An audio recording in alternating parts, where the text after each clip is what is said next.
I'm gonna follow her breath on and then all the way out. Good. Out here.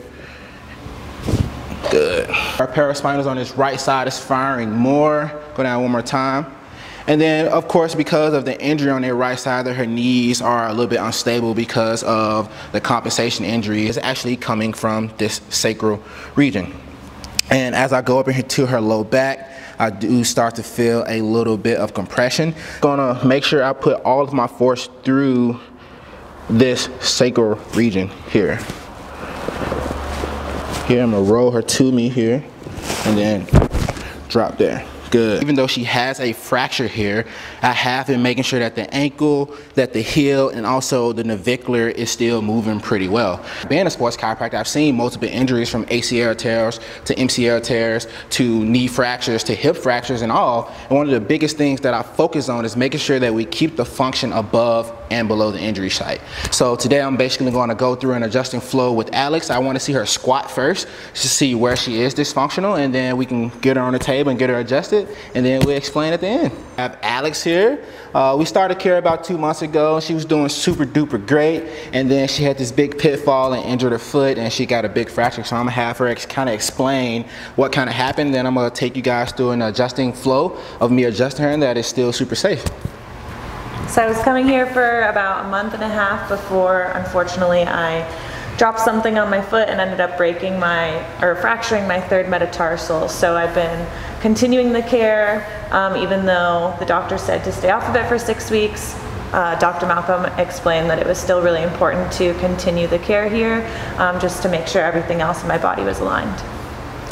Yep, so the biggest thing is that I kind of expressed to her was that we want to make sure that things are moving and grooving above and below the fracture. She fractured her third metatarsal, right? So the biggest thing I've been doing is just making sure that the ankles, the knees, and the hips and the spine is in quite of alignment to where that those areas stay functional and don't create the compensation patterns that usually happen with an injury. With my background of being a sports chiropractor, I've seen multiple injuries from ACL tears to MCL tears to knee fractures to hip fractures and all. And one of the biggest things that I focus on is making sure that we keep the function above and below the injury site.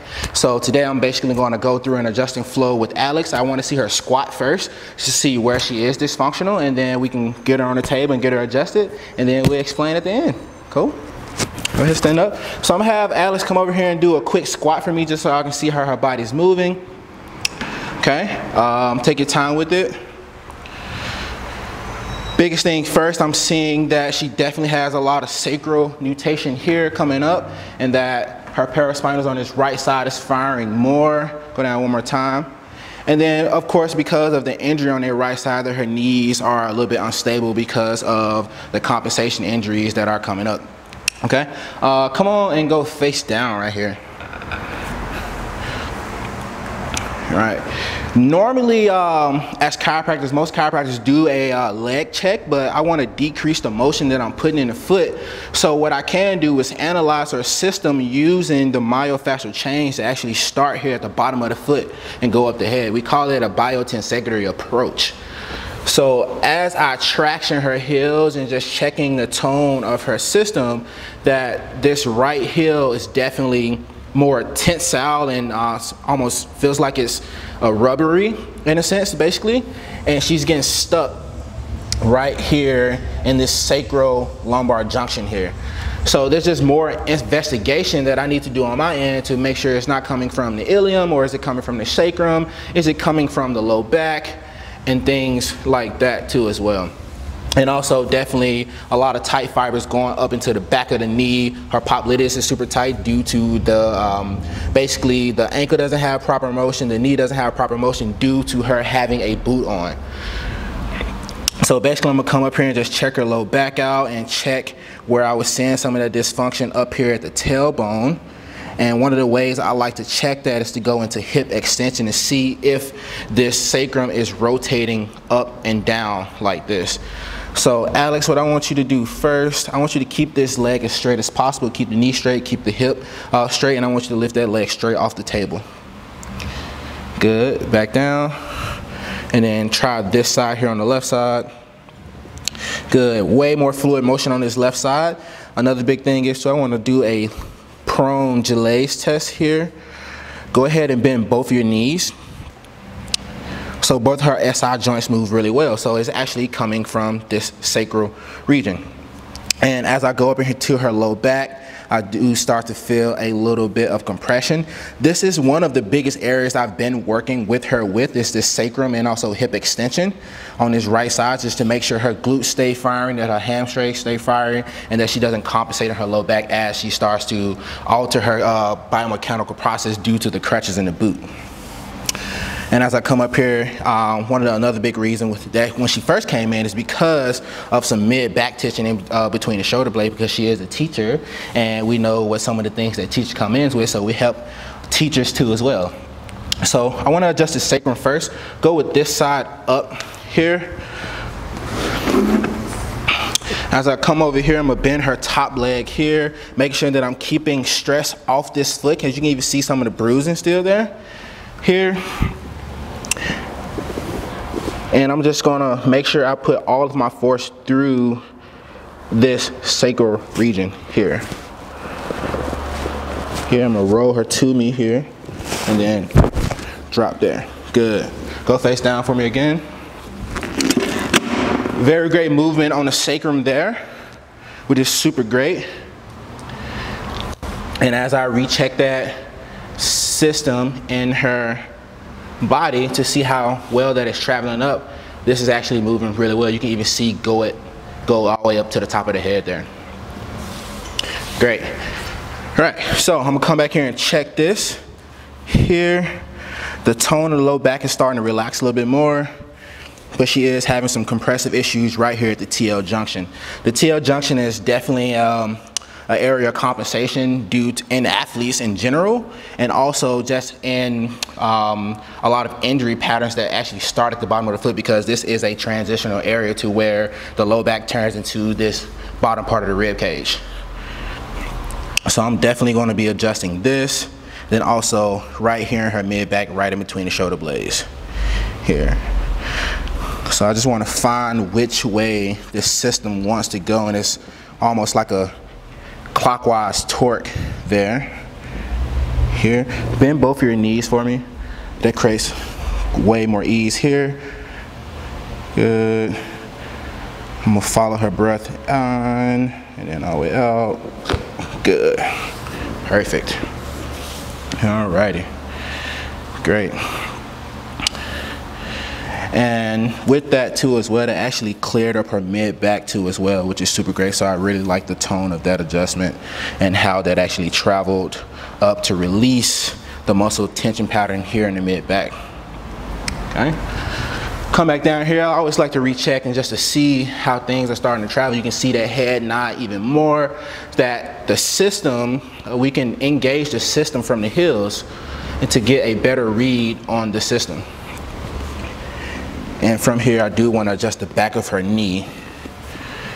Being super careful with the foot here. I'm feeling a lot of posterior rotation in the tibia here, and also a decrease of internal rotation. So I'm going to take that out here. Good.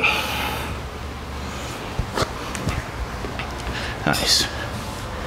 Alrighty. Go ahead and flip over.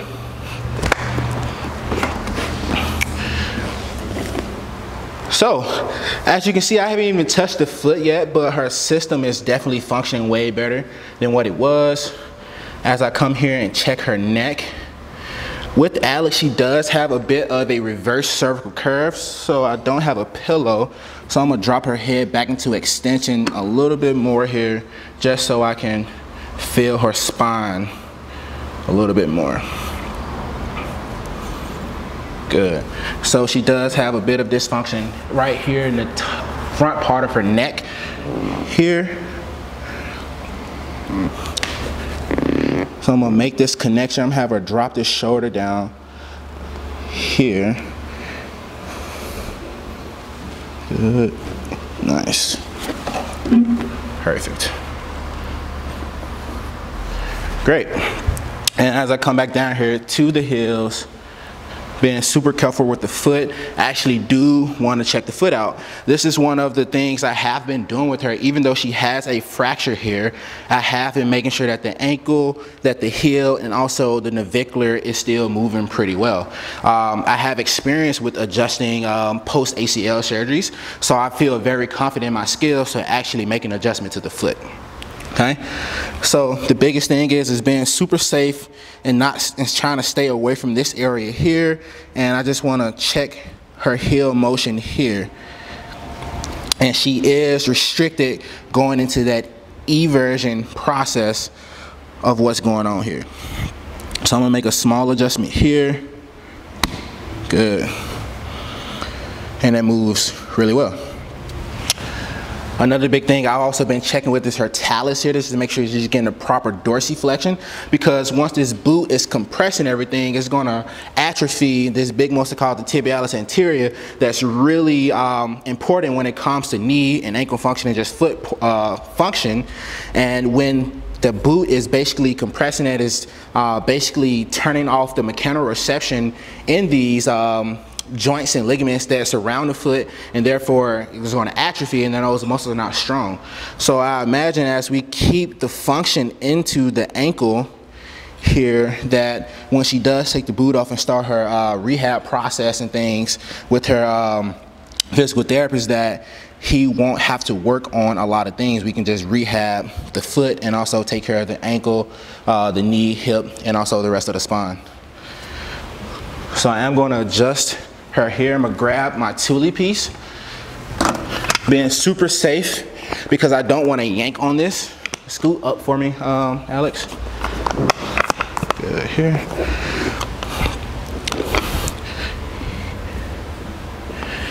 So what I'm basically going to do is use this drop piece to put motion into the ankle itself.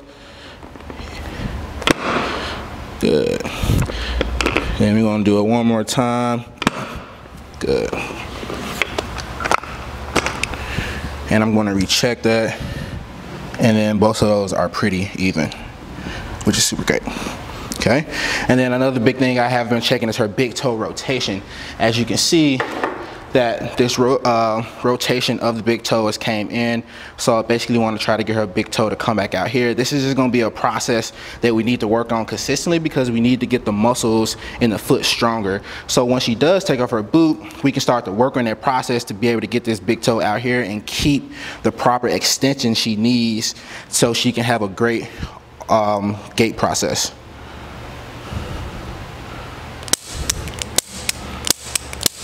There.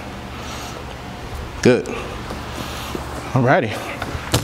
We're gonna come on up here, and then we're gonna recheck that squat. How we doing? Pretty good. Good, nice. Go ahead and walk over here. Or hop. Okay.